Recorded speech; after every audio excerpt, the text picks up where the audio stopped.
एमती तो कंचा आंबर आम बहु प्रकार रेसिपी करूँ घरे बहुत किसी तैयारी होता है दिन मानक तादर स्पेशल जो रेसिपी होची सेटा होची आंब खटा। कंचा आंब गुड़ दिया खटाटा समस्त को पसंद होता है। गरम भात हो अथवा पखाल संगे आम को खाई था बहुत बढ़िया स्वाद लगी था। चलतु रेसिपी आरंभ करवा। जदि मोर चैनल को आपण मैंने पर्यंत सब्सक्राइब करना ताले प्लीज निश्चय सब्सक्राइब करनी और राइट साइड जो बेल आइकन अच्छी क्लिक कर ऑल नोटिफिकेशन बेल को ऑन करूँ जहाँद्वारा कि मुझे जहाँ भी अपलोड करी तार नोटिफिकेशन आपण पाखक पलि मुझे गोटे जगार पानी नहीं जाइए पानी रे प्रथम आम कंचा आंब को धोई नवा। एक्चुअली कंचा आंब ना जोटा प्रॉपर थाए टाण थाए से आंबर जदि आप खटा खटाटा स्वादिष्ट होता है। चार्टा आंब मुझे नहीं जाइए मीडियम साइज्र आउ यहाँ पूरा कंचा अच्छी ऊपर कलरटा आप देखिपे। जदि आंब बहुत दिन रही जाए अथवा मार्केट आणला बेलू टी सफ्ट हो जाए ना से खटाटा भल ही न था भितरटा नरम अथवा हलदिया पड़ जाए। एमती जदि आप फ्रेश आंब नौकरी ताले खटाटा बहुत बढ़िया होता है। चार्टा जाक आंब को काटिकी बर्तमान मु गोटे प्लेट्रे नहीं जाइए आ चोपा सब काटी मझिरू टाकुआटा बाहर कर फोपाड़ी एटी मु गोटे कड़ई को प्रथम गरम कर कड़ई रे आम रिफाइंड ऑयल नहीं जावा।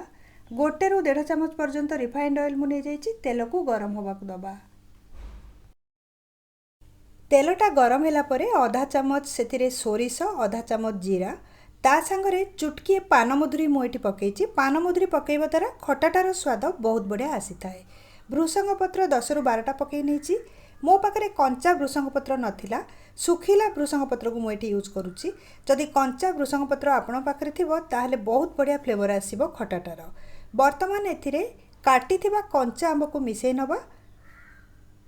कंचा आंबर क्वांटिटी हिसाब से आपड़ लुण आउ हलदी पकेबे मुझे आधा चामच रु टिके अधिका हलदी पकई ता सांगरे आधा चामच रु कम नहीं लुण कहीं आंबर मात्रा कम अच्छी। सबू जिनस को भल कि गोटे थर आम गोले नवा। गोटे कथा मन रखु यही टाइम रे फ्लेम को जमार भी हाई करेनि स्लो फ्लेम रे आपको गोलेबे नहले आंबटा गोटे साइड रु पोड़ीज। आंब को चारिपटरू भल कि गोले दबा तापर कवर करके स्लो फ्लेम रे 2 मिनिट पर्यंत आपको कुक होगा दबा। वर्तमान 2 मिनिट हो सारा मझे मुझे गोटे थर को गोले नहीं आंबटा आपड़ देखिपे अधा कुक हो सारी आर जो ऊपर खोलटा चोपाटा ट्रांसपेरेंट दिशुची टिके टिके गोटे थर भल कि आपको गोले दबा। 2 थर गोलेवा सत्वे भी देखिपे हाल्का लगी आसी तले आंबटा कारण ये पानी दे नथिले। एबे आमे झोल पाई टिके पानी एथिरे दबा।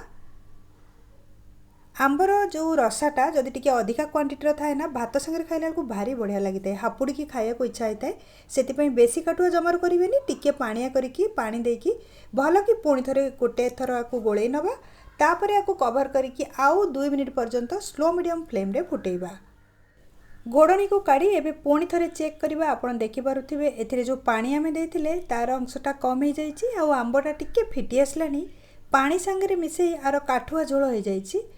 एबे ना एथिरे आउ टिके आमे पानी दबा नहले बहुत बहलिया हो एटा जितेबाला ठंडा हो फ्रिज रखी जितेबाला आमे आंब खटा खाई ना बहलिया हो जाए।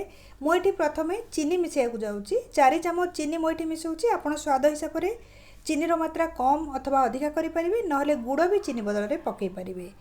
पुणी थे सबू सामग्री को भल कि गोले दबा धीरे धीरे चीनीटा मेल्ट होकर खटा सांगे मिसीज किंतु आप देखिपे ना ये झोल अधिका ना यहाँ काठुआ दिशुची पूरा कम झोल अच्छी से मुझे आउ टिके पानी दूची आउ टिके पानी दे एकाथरे फुटे दबा जहाँद्वारा कि ठंडा है पर भी टिके यहाँ पानिया होकर भल लगे झोलटा अधिका रही पुणी थे आपको गोले दबा आउ किछि समय पर्यंत छाड़ीदबा भल कि फुटवाई कि।